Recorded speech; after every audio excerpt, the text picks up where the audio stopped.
شكرا يا ربي شكرا هديت قلبي شكرا. Assalamualaikum warahmatullahi wabarakatuh. Pemirsa yang dirahmati Allah Subhanahu wa taala, ada ilustrasi yang menarik yang diungkap oleh Imam Al-Ghazali dalam kitab Ihya Ulumuddin tentang peran sentral hati. Kata beliau, hati bagi tubuh manusia ibarat raja, ya, bagi sebuah kerajaan, sedangkan bagian tubuh yang lainnya laksana prajurit dan tentara. Ilustrasi ini tentu diungkap untuk memberikan gambaran betapa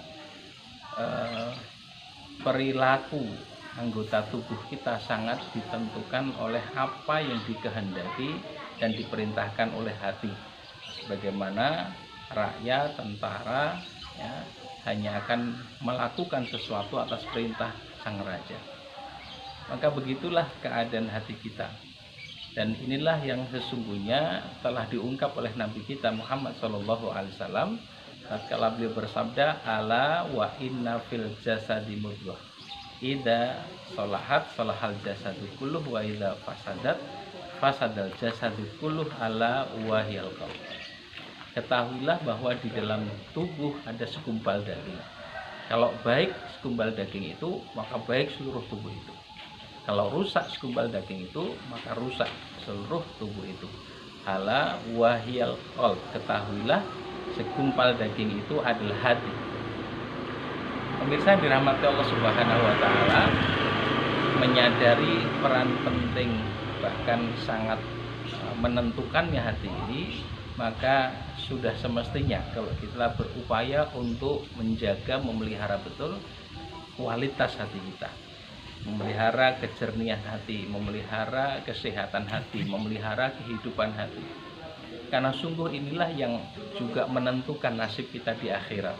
Dari keseluruhan proses hidup kita di dunia ini, pada akhirnya di kehidupan akhirat akan sangat ditentukan oleh kualitas hati ini, karena ia yang kemudian menentukan kualitas sikap dan perilaku kita. Allah Subhanahu wa taala mengungkapkan misalnya di surat Asy-Syu'ara, yauma la yanfa'u malun wala banun illa man atallaha biqalbin salim.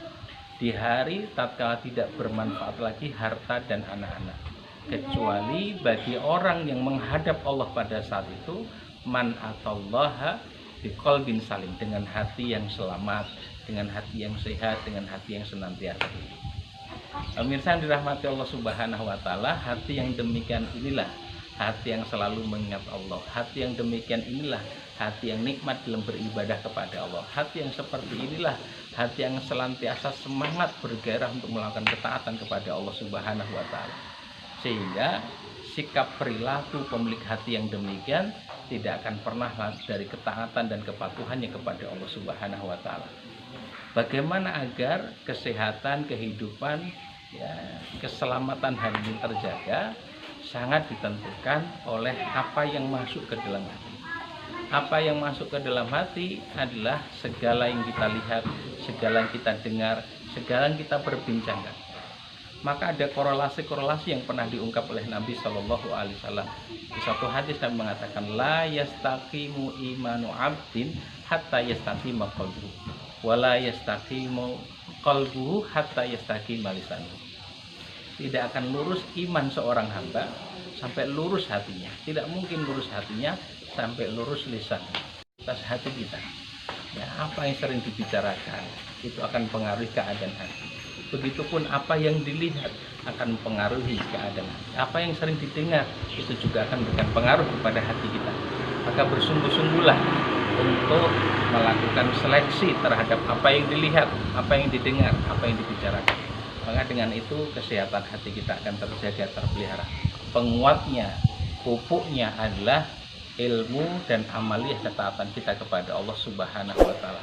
Dengan demikian mudah-mudahan Allah karuniakan kepada kita hati yang jernih, hati yang bersih, hati yang sehat, hati yang hidup.